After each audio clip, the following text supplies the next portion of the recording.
지난주에 이어서 시편 가운데 119편을 제외하고는 가장 긴 시편 78편을 묵상하게 됩니다. 우리 플로우에 있는 모니터 스피커를 조금만 낮춰주세요. 네, 출력을. 지난주에는 1절에서 11절을 보았었는데요.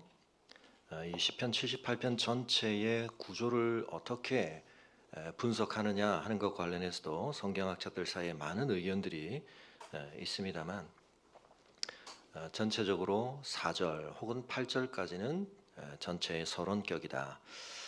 그러나 저는 크게 둘로 나뉘어지는 오늘 우리가 읽은 39절까지 그리고 뒤쪽까지를 또 후반부라고 볼 수 있는데 전체의 서론을 1절에서 8절까지로 보고 지난주에 포함시켜 보았지만 9절에서 11절까지는 사실 오늘 본문에 또 조금 더 가까운 서론, 그리고 다음 주에 보게 될 내용은 또 짤막한 앞선 서론이 붙어 있으면서 이어지는 내용으로 볼 수가 있는데, 이 9절부터 39절 그리고 나머지 뒤쪽이 굉장히 대칭적으로 되어 있습니다. 짧은 서론이 붙어져 있고 하나님의 구속의 역사, 하나님이 뭘 공급하셨는가, 그러나 하나님의 심판을 그들이 왜 초래하게 되었고 당하게 되었는가, 그럼에도 불구하고 하나님의 언약적 사랑이 어떻게 나타나는가, 이런 흐름을 이 둘로 나뉘어진 두 부분이 굉장히 대칭적으로 보여주고 있습니다.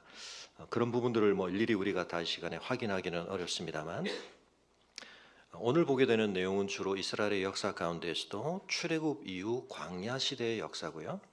다음 주 보게 될 내용은 그 광야를 통하여 들어가게 된 가나안 입성 상황 가운데서 이스라엘이 겪었던 바를 전해주는 것입니다.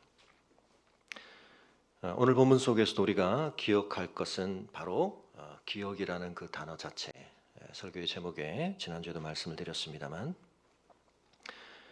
오늘 이 본문 속에도 기억이라는 말이 중요하게 등장을 하는데, 지난 주에 봤던 바로 앞선 11절, 왜 그들에게 심각한 어려움이 찾아오게 되었는가, 여호와께서 행하신 것과 그들에게 보이신 그의 기이한 일을 잊었기 때문이다. 기억하지 않았기 때문이다. 이 기억의 문제가 중요하게 계속 다뤄지고 있습니다. 통독 대문글을 달면서 제가 신명기에서 자주 그 말씀을 반복해서 드리지만, 신명기에 있는 굉장히 중요한 명령 중 아주 많이 반복되는 명령 동사가 있는데, 그것이 바로 기억하라 라고 하는 동사입니다. 그래서 제가 종종 영성은 그것을 떠받드는 몇 가지 중요한 요소들이 있는데, 그 중에 첫 번째가 바로 기억력이다. 지난주에 말씀드렸던 기도와 관련해서도 마찬가지죠. 우리가 기도를 하나님과의 인격적 대화라고 할 때 그 인격적 대상이신 하나님을 어떤 분으로 아느냐라고 하는 것이 우리의 기도의 올바름과 깊이를 결정하게 되는데, 그 하나님은 어떻게 알려지시는가, 하나님은 어떻게 당신을 우리에게 계시하시는가. 누가복음 24장에 있는 엠마오로 가는 제자들, 어떻게 보면 하나님의 구원 역사의 가장 절정의 현존 가운데 계셨던 부활하신 주님이 당신의 몸을 그들 앞에 두시고도 하나님이 이루어 가시는 역사를 전혀 실감하지 못하고 그 엄청난 혜택을 누릴 수 있는 그 시공간 안에서 슬픈 빛을 띠고 하나님의 역사가 실현되고 있는 반대 방향의 인생을 가고 있던 그들을 어떻게 주님이 돌이키셨는가? 뭘 가지고 하셨다고요?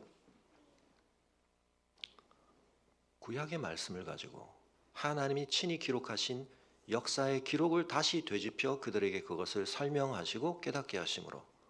그래서 다시 말씀드리지만, 우리의 영적 회복, 우리의 영적 충만을 위한 하나님께서 가장 중요하게 여기시고 즐겨 쓰시는 방법은 뭡니까?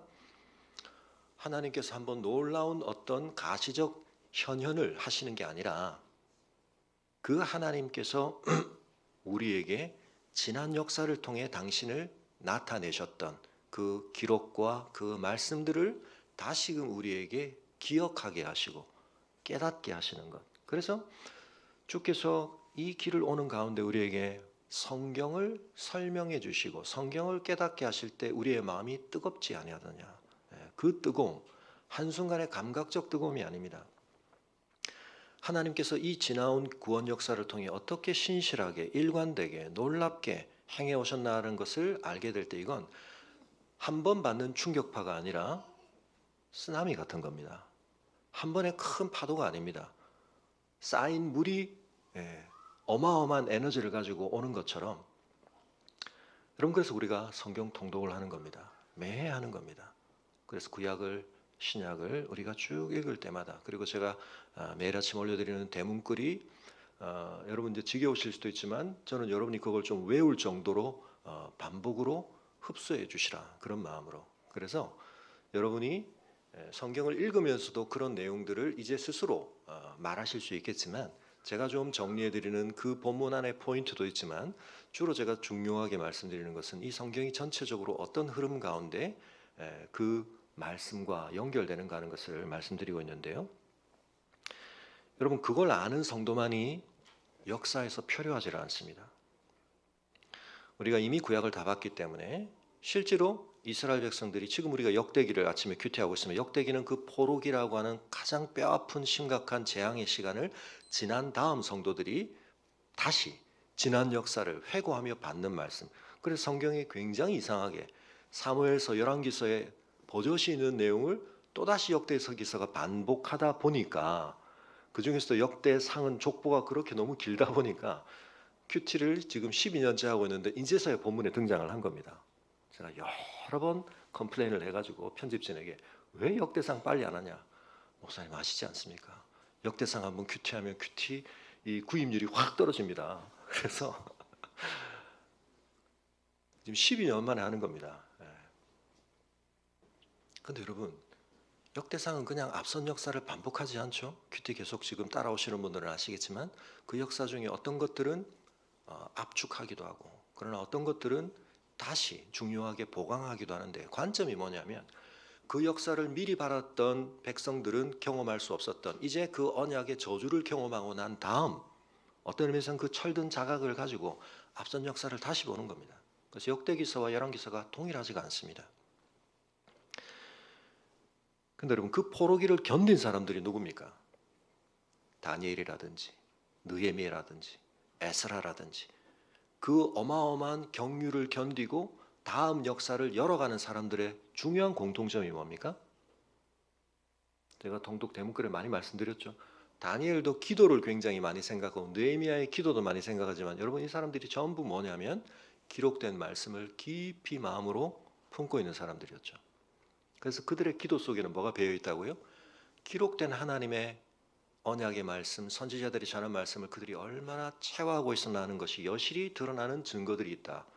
가장 대표적인 증거 중에 하나, 다니엘이 그가 지금 포로로 잡혀 있는 그 나라의 강력한 왕에게 기도하지 않고 다른 대상에게 기도하면 사자굴에 던진다라고 하는 결정이 왕의 조서에 도장까지 찍혀서 확정되었다는 걸 알지만 어떻게 기도했습니까? 기도를 계속 하긴 했는데 어떻게 기도했다고요? 제일 중요한 네? 그렇죠. 창문을 향해 창문이 어디 쪽이죠? 그렇죠. 예루살렘.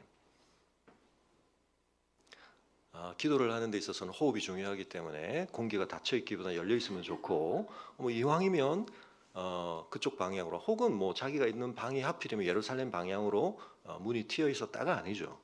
뭡니까? 솔로몬의 성전 봉헌의 기도 그런 것들이 떠오르셔야 됩니다. 이 사람이 지금 이 행동을 한다고 묘사하고 있는 이 짤막한 묘사 속에서 뭘 반영하려고 하는가?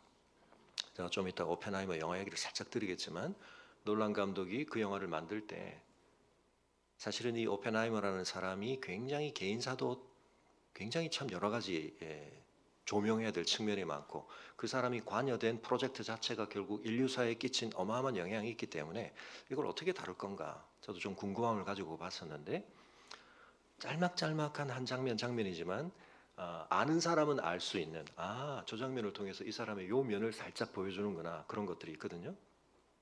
마찬가지입니다. 다니엘에 대해서 그 기록 하나를 통해 그 행동 하나를 통해서 뭘 보여주냐면 다니엘이 성전과 관련하여 하나님께서 어떻게 이 언약 백성과 기도의 언약을 가지고 계시는지를 아는 자로서 기도하고 있다.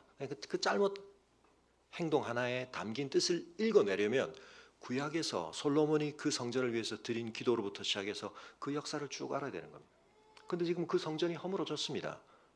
그렇지만 그 건물 자체가 아니라 그 건물과 관련하여 하나님과 합당하게 드려졌던 언약은 유효하다고 믿는 겁니다. 성전이 허물어졌다는 것은 고대 세계 속에서 그들을 지켜주리라고 기대되었던 수호신이 능력이 부족했던 선함이나 신실함이 부족했던 자기 백성을 버리거나 못 지켰기 때문에 적국에게 진 겁니다. 그게 일반적인 역사 해석입니다. 그런데 다니엘은 그 역사 해석을 거부하는 겁니다. 그걸 수긍하지 않는 겁니다. 뭘 믿는 겁니까? 오히려 하나님께서 이 상황을 주도하고 계시다. 말씀을 보면 그게 보이거든요. 근데 말씀을 보지 못하는 사람은 그때그때 상황에 따라 다른 판단, 다른 예측을 하며 우리는 절대 안 망해. 바벨론한테 안 망해. 혹 정말 망할 그런 상황이 펼쳐진다라도 길어야 2년이다. 하나냐가 그렇게 하죠. 예레미야가 나도 정말 그렇게 됐으면 좋겠다. 근데 하나님이 어떻게 하십니까? 예레미야가 그걸 가시적으로 보여주기 위해서 멍에를 메고 다니니까 거짓 선지자가 보란 듯이 이렇게 재수 없는 행동을 해서 백성들의 마음을 사기를 떨어뜨리고 뭐 이렇게 사람을 어떻게 보면 선동하느냐 팍 꺾어버리니까 하나님 다음 어떻게 하게 하십니까? 쇠멍에를 메고 이런 게 구약을 다 읽으셨으니까 이제 머릿속에 그려지시죠? 하나님의 구원 역사를 제대로 감을 잡지 못하면 그 시대 사람들이 일반적으로 그 현상을 보면서 충분히 가질 수 있는 예측력을 가지고 우리는 지금 굉장히 좋은 시대, 안락한 시대에 살고 있다. 우리에게 앞으로 낙관적인 일이 있을 거다. 선지자는 정반대 얘기를 합니다. 굉장히 강한 시대, 굉장히 번영하는 시대 속에 임박한 재앙을 얘기합니다. 그러나 반대로 이제는 우리 다 끝났다. 하나님이 우리를 버렸거나 하나님은 아예 계시지 않았거나 우리는 이제 포로로 이렇게 완전히 휩쓸려갔다. 내가 생존할 길은 적국에 포로로 잡혀왔는데 여기서 내가 그나마 살아 생존하는 것. 그러려면 나는 무슨 여호와 신앙이고 이런 거 다 버리고 이 나라 사람들에게 인정받아서 내가 성공하는 것. 다니엘은 사실 그 길을 걷고 있었습니다. 그런데 다니엘이 그 길을 왜 안 갑니까? 하나님의 말씀에 꽉 붙들려 있기 때문에 역사를 주관하시는 하나님에 대한 이해를 가지고 여러분 이게 신앙의 실력입니다. 그러니까 구약의 역사와 구약 속에서 당신을 계시하신 하나님에 대한 암과 믿음의 뿌리가 깊지 않으면 우리의 삶에 휘몰아치는 경륜을 감당할 길이 없습니다.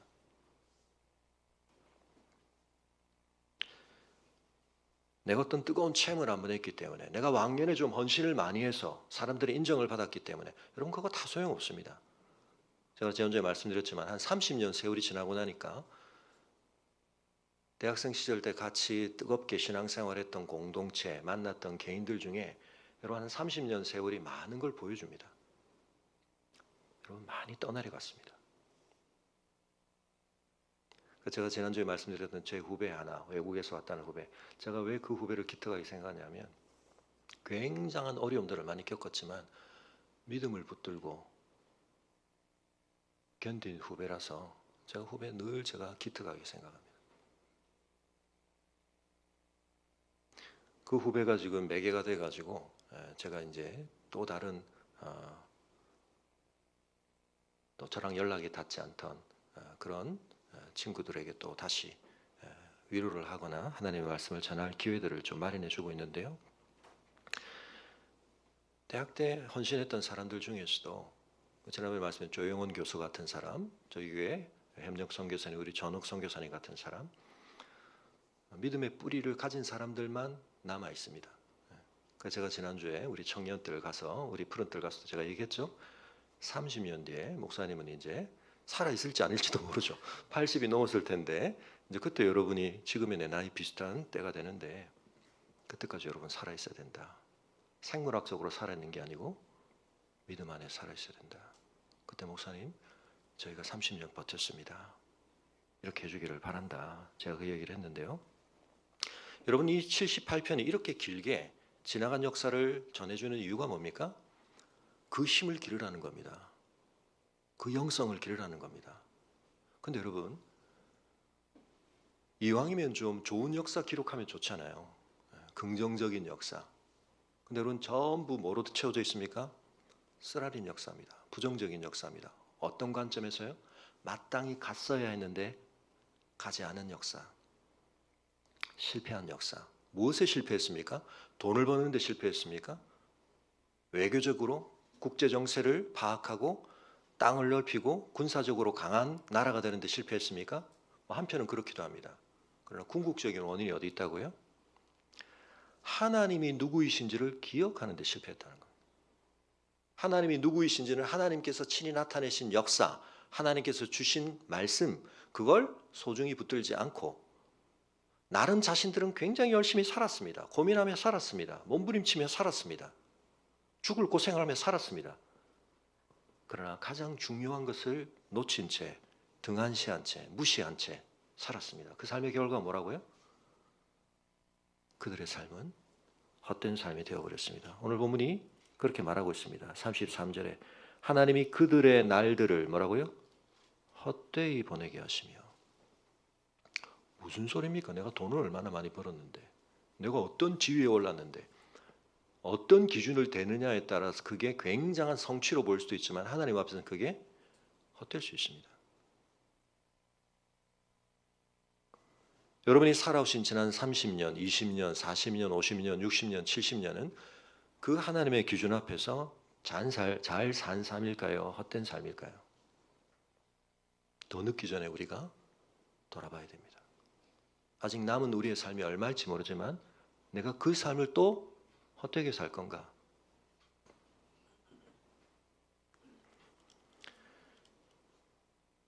여러분, 오늘 이 본문의 내용을 지금 다 제가 설명을 드릴 수는 없지만 가장 중요한 것만 좀 확인을 하겠습니다. 여러분, 이 역사는 흘러가는 거거든요. 오늘 이 말씀도 그 흐름을 짚어주고 있는데, 그러나 이 시의 내용적 흐름 안에서 반복되어지는 어떤 표현들이 있습니다. 그건 문장의 흐름의 방향을 결정하는 겁니다. 우리가 그런 걸 이제 접속사라고 부르기도 하죠. 문장의 내용이 흘러가는 것에 대해서 순접이냐 역접이냐 뭐 여러 가지 것들이 있습니다만, 여러분 봉독을 들으실 때 뭐가 많이 나타났습니까? 네? 그렇죠. 역접입니다. 그러나 어디 나타납니까? 우리 번역상으로 보면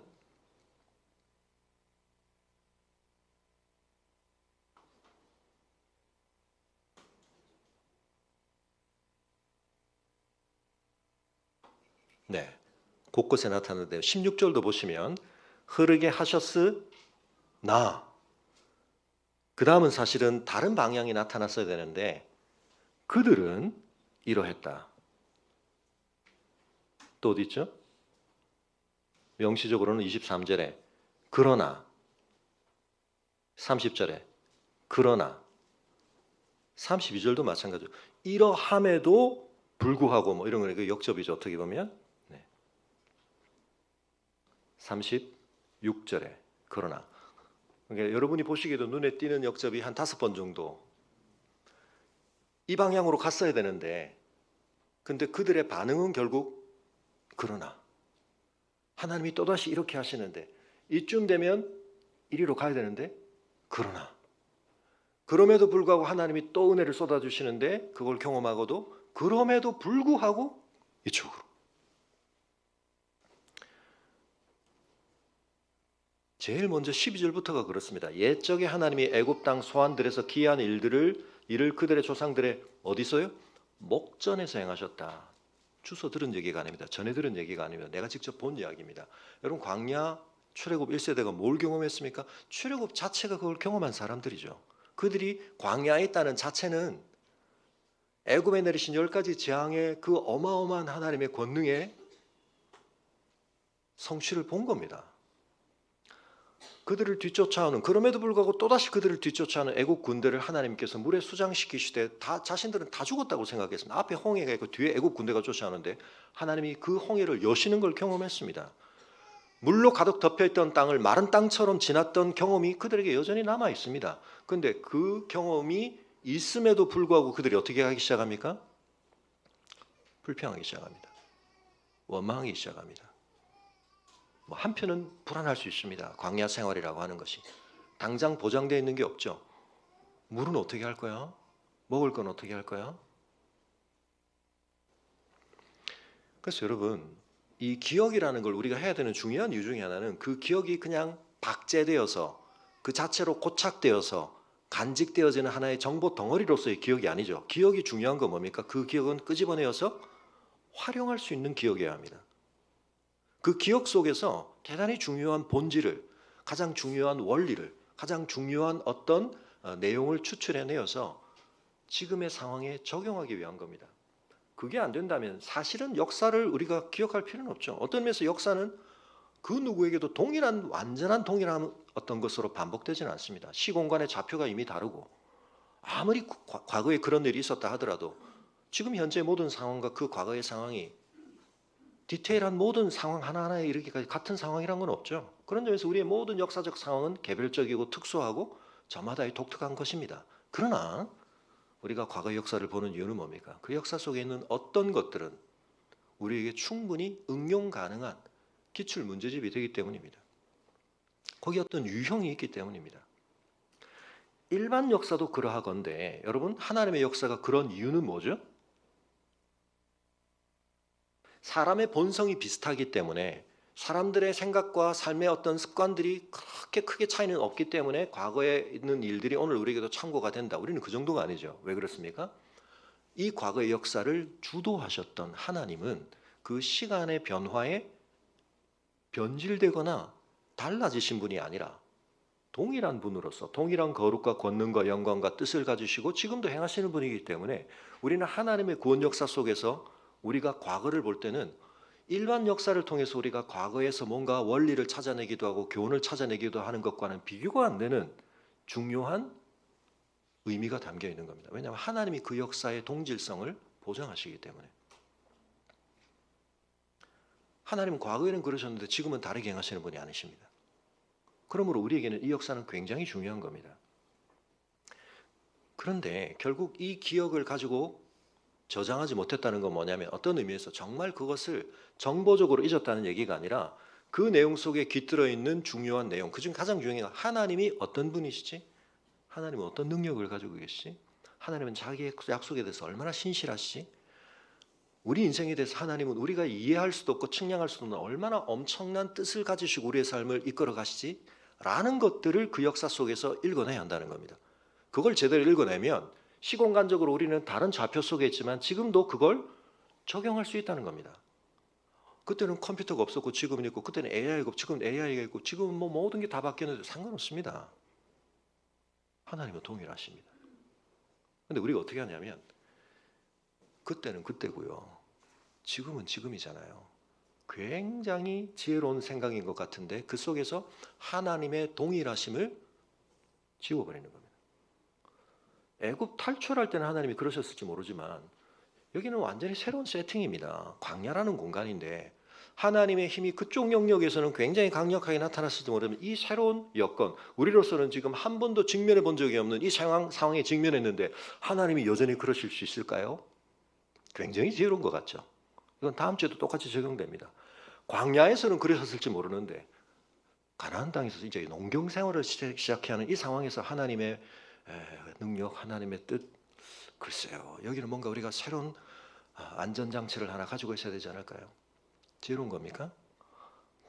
너무너무 어리석은 거죠.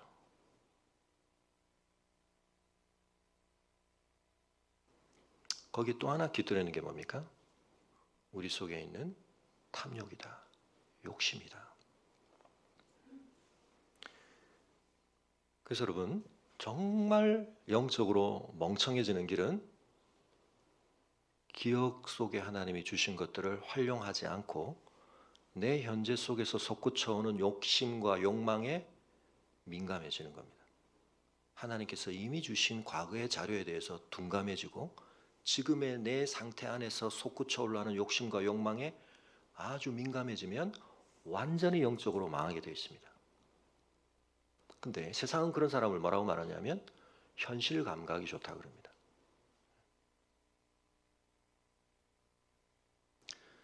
제가 오늘 시간 관계상 보여드리려고 했던 걸 다 보여드리기는 좀 어려운데요. 지난주에 제가 보여드리겠다고 약속은 했기 때문에 살짝만. 세 컷 중에 한 부분만. 죄송하지만 이 영화가 이 수많은 OTT들이 옛날 영화들을 다 어떻게든 찾아내가지고 다 보여주는데 제가 모든 OTT에 가입을 하고 있거든요. 네. 왜냐하면 여기 없는 건 여기서 찾아야 되기 때문에. 그건 지금 없습니다. 그 이제 유튜브에 클립만 좀 남아 있는데 원래 제가 이거 DVD를 가지고 있었는데 지금 연결이 안 됩니까? 네, 다음 주에 그러면 다시 보여드리겠습니다. 지금 클립밖에 없는데.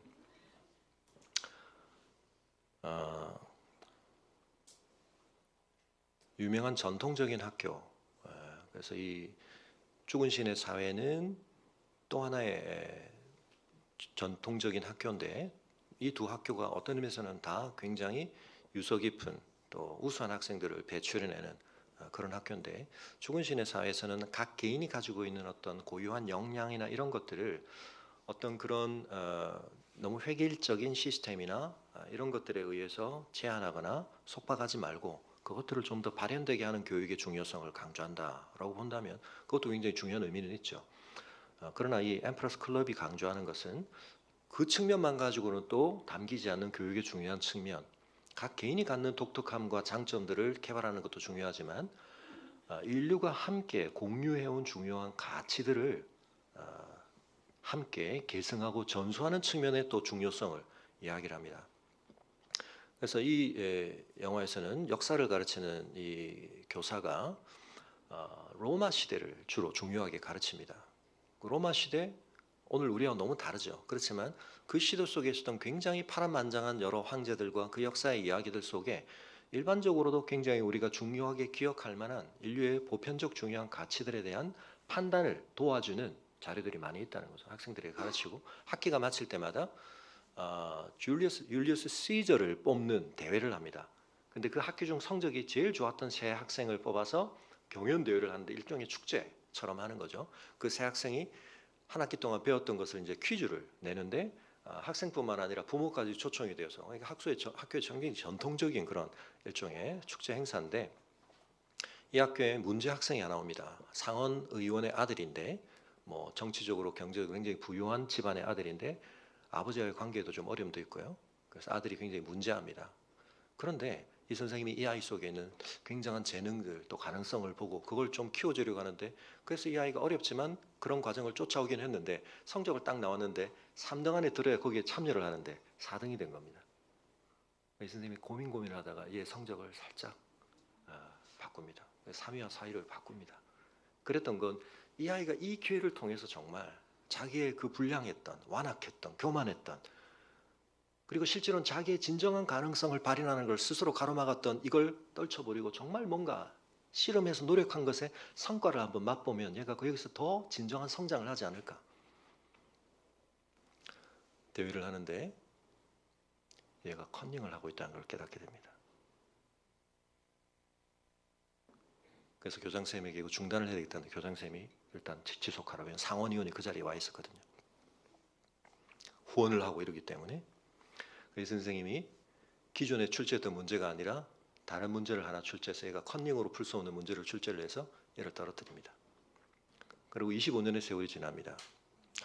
이 세드윅 베리라고 하는 친구가 동창들과 이 선생님을 자기가 소유한 리조트로 초대를 합니다. 굉장히 성공한 거죠, 사회적으로. 그리고는 옛날의 추억을 막 되새기면서 마지막 날 저녁에 그때 자기가 명예회복하고 싶다. 그 대회를 한 번 더 하자. 그래서 그때 출전했던 세 사람 선생님이 동일한 그 내용들을 가지고 전체 동창들 앞에서 또다시 이제 줄리어스 시저 대회를 엽니다. 근데 이번에도 컨닝을 하는 걸 알게 됩니다. 세월이 25년 지났으니까 그때는 막 이렇게 보면서 막 이렇게 컨닝을 했는데 위에는 이제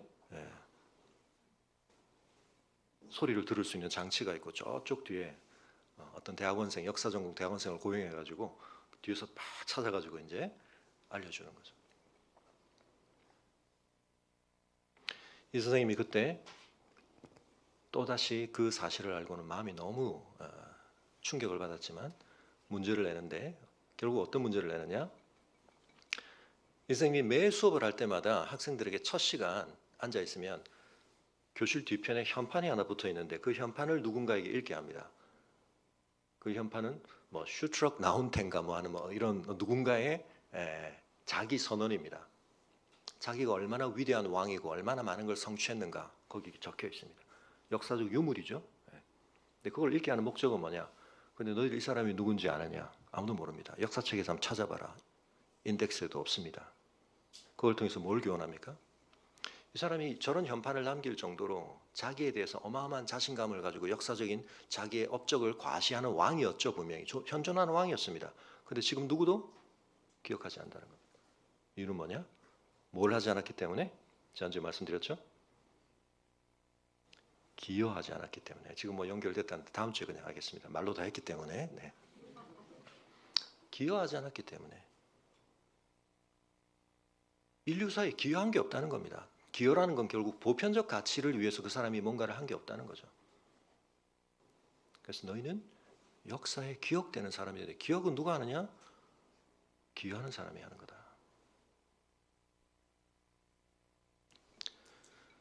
여러분 그런 점에 있어서 저는 인생과 관련해서 우리가 착각을 하는 게 하나 있는데 우리가 컵이라고 생각할 때가 많습니다.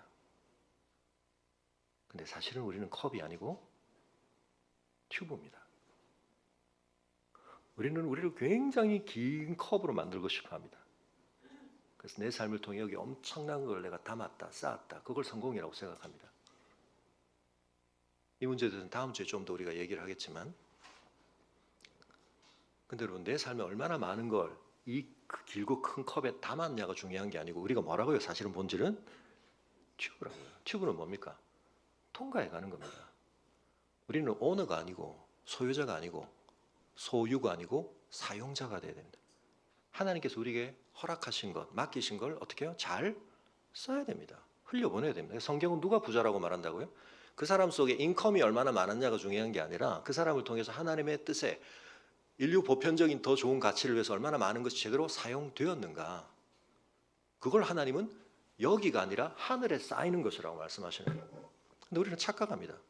나는 굉장히 많은 걸 담았어. 근데 여러분 튜브라면 그건 뭐 한 거죠? 담은 게 아니고 막은 거죠. 나는 엄청난 걸 막았어 이겁니다. 무서운 얘기죠? 여러분 삶을 통해서 막는 자가 되지 마시기 바랍니다. 내 삶에 내가 꽉 담았어. 그거 흘러갔어야 되고 내가 다 막고 있는 거거든요. 누가 기여하는 사람입니까? 자기에게 허락되신 걸 이거 내가 영원히 소유하는 거 아니고 내가 잠시 맡아 있는 청직인 줄 알고 더 옳은 방향, 더 좋은 가치를 위해서 흘려보내는 사람. 나에게 허락하신 자원과 기회와 권한과 자유를 그렇게 쓰는 사람. 좋은 학교는 그런 사람을 만들어내는 학교입니다. 그래서 영화에서 그렇게 하고는 결국 떨어뜨립니다. 그리고 화장실에서 만납니다. 지금 연결이 됐다니까 그 장면만 잠깐. 연결됐나요?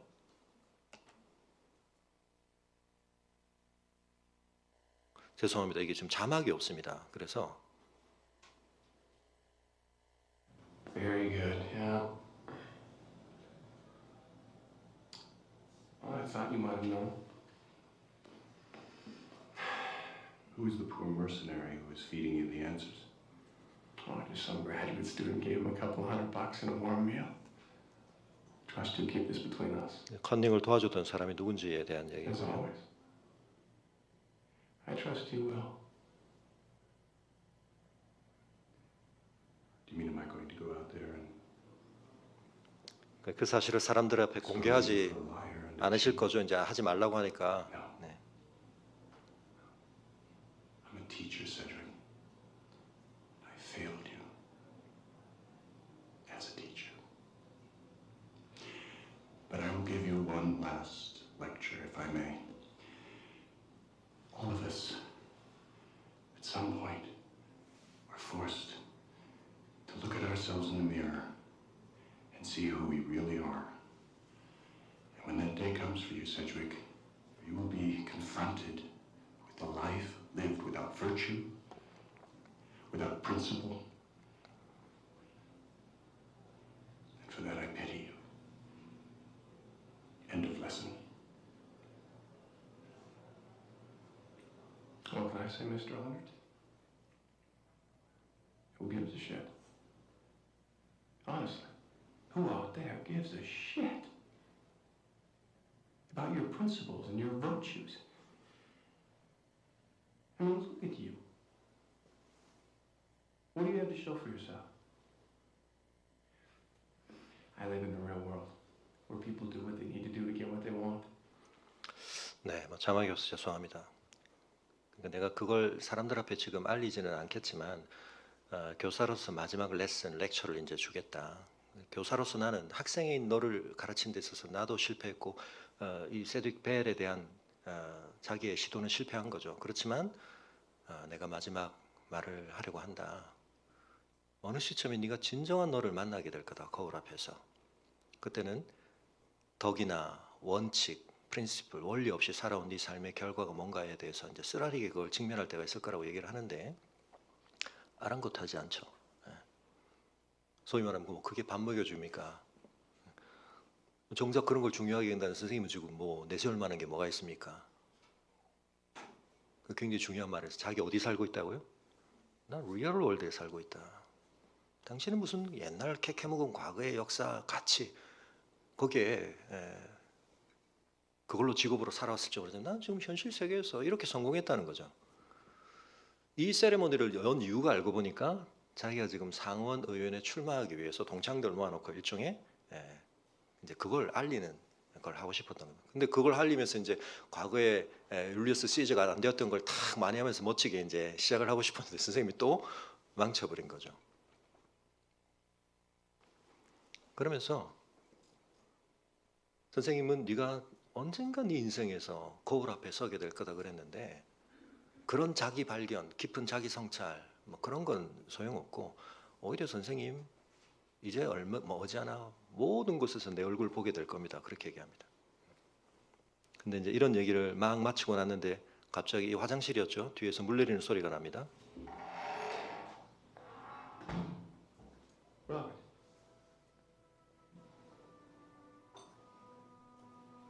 Robert.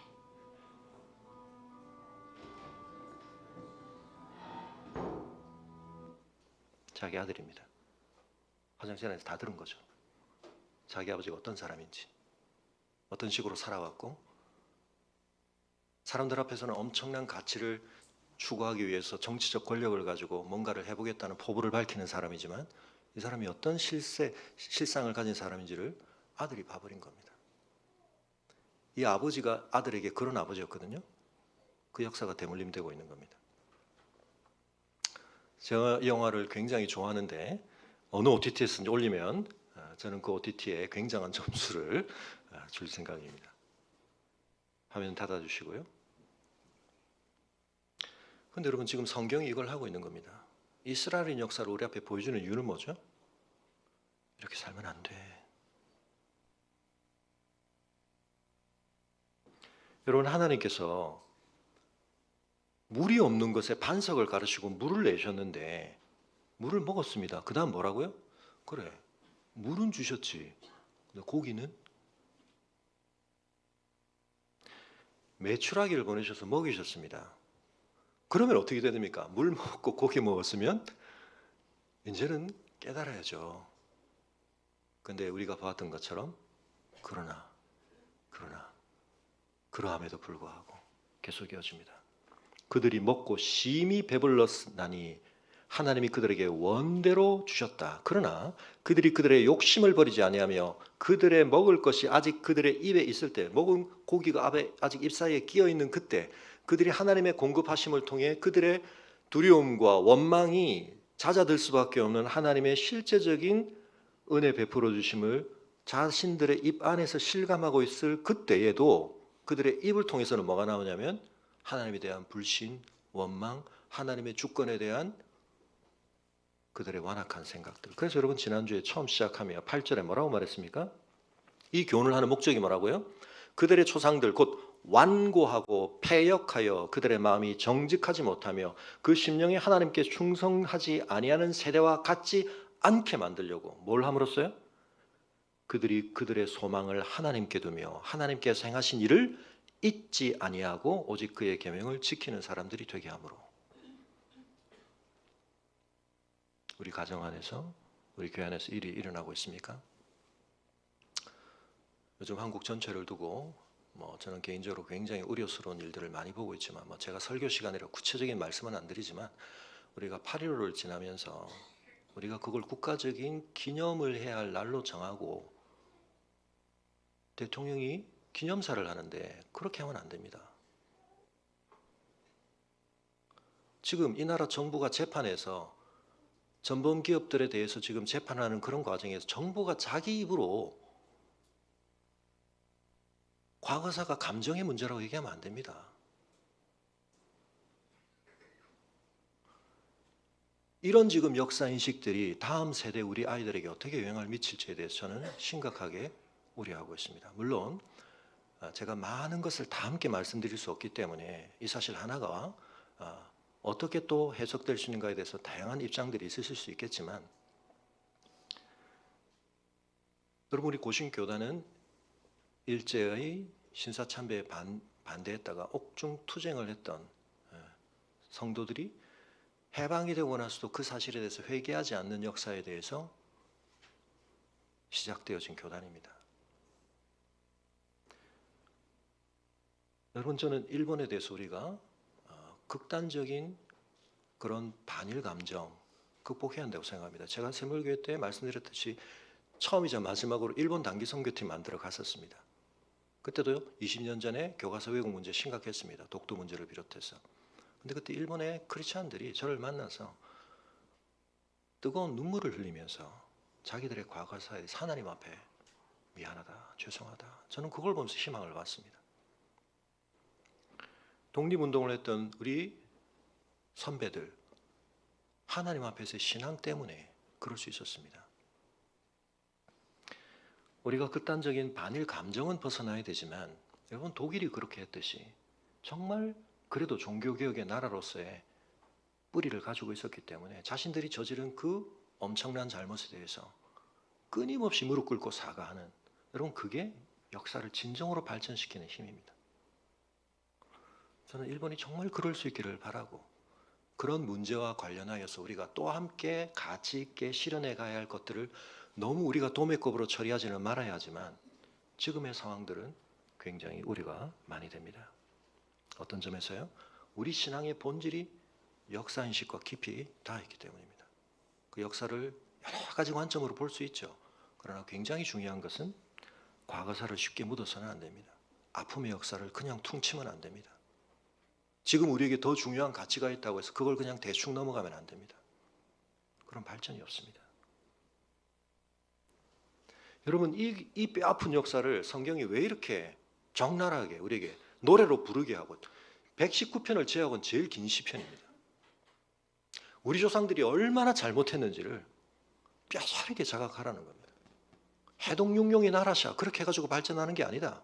육조 조상부터 남들과 달랐기 때문에 우리는 굉장한 뭔가를 가지고 있다. 그게 아니라 우리가 하나님 앞에서 얼마나 뼈저리게 반성해야 하는가. 여러분 그래서 제가 우리 그리스도인의 가장 중요한 세 가지 자질 뭐라고요? 기억, 시옷, 감사, 겸손, 근심. 여러분 정반대로 행하고 있는 거예요. 완악하고 폐역해지면 그게 절대로 안 됩니다. 그래서 여러분 매일매일 우리가 점검해 보시기 바랍니다. 내가 오늘도 감사하고 있는가? 내가 오늘도 겸손해지고 있는가? 내가 오늘도 근신하고 있는가? 내가 그럴 수 없는 여러 가지 이유가 있습니다. 그런 생각이 드실 때 내가 위험해지고 있구나 이렇게 아셔야 됩니다. 내 상황이 어떤 줄 알면 그런 말 못할 걸 맞습니다. 그런데 여러분 이스라엘 백성들이 이런 어마어마한 은혜를 받고도 감사치 않았습니다. 하나님 앞에 겸비해지지 않았습니다. 근신하지 않았습니다. 이유는 뭐라고요? 그들이 완고하고 패역하고 마음이 정직하지 못하고 심령이 하나님께 충성되지 않았기 때문에 그렇다는 겁니다. 여러분 억지로지만 우리가 이 거울 앞에 우리를 비춰보면서 나는 좀 달라 우리가 그런 걸 찾으려고 하지 말고 나에게는 어떤 완악함이 있나 나에게는 어떤 패역함이 있나 나에게는 어떤 정직하지 못함이 있나 내 심령에는 어떻게 하나님께 충성하지 못함이 있나 어떻게 나는 그 길이 아니라 그들이 갔어야 할 길을 갈 건가 우리가 그 고민을 해야 합니다. 우리 함께 자리에서 일어나겠습니다.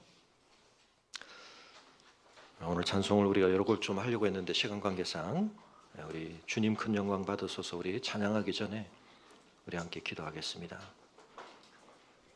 하나님, 우리가 완악한 백성입니다. 패역한 백성입니다. 마음이 정직하지 못한 자들입니다.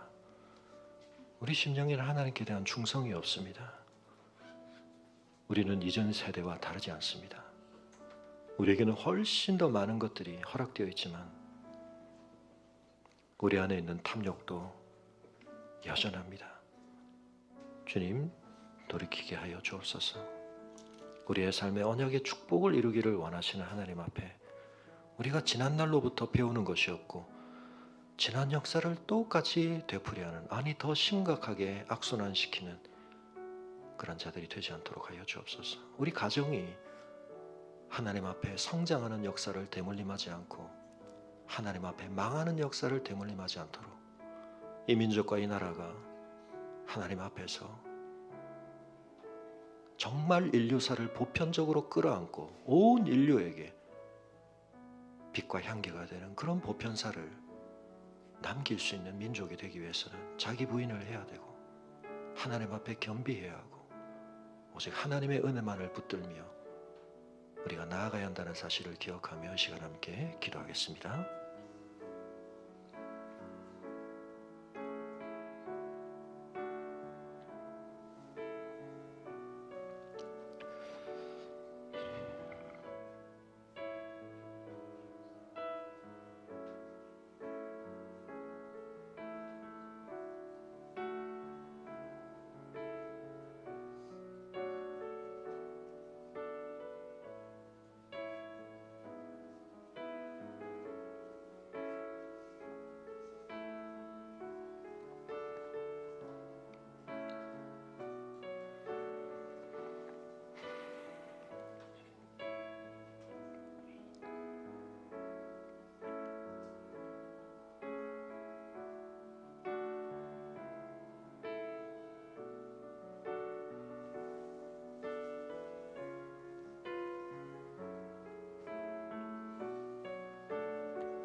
주님 큰 영광 받으소서.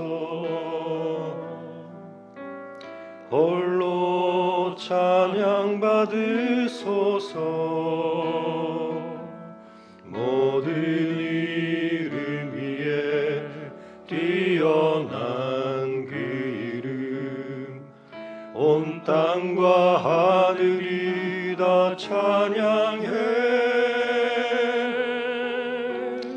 겸손하게 우리 무릎 꿇고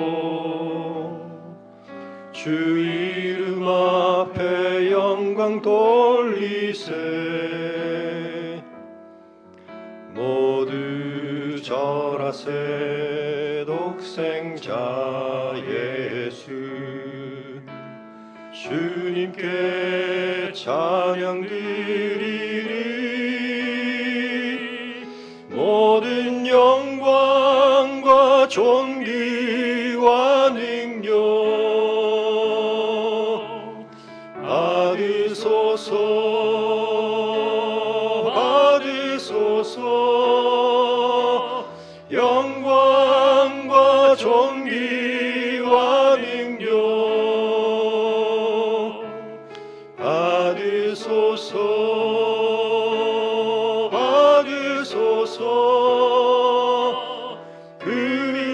그리스도 살아계신 하나님.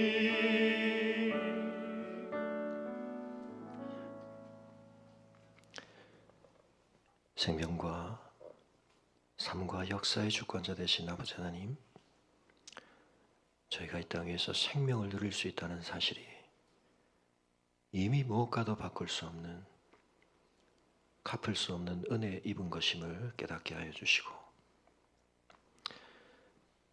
저희의 삶에 하나님께로부터 이미 받은 것이 얼마나 많은지를 헤아릴 수 있는 은혜 깨닫는 마음 저에게 허락하여 주시옵소서.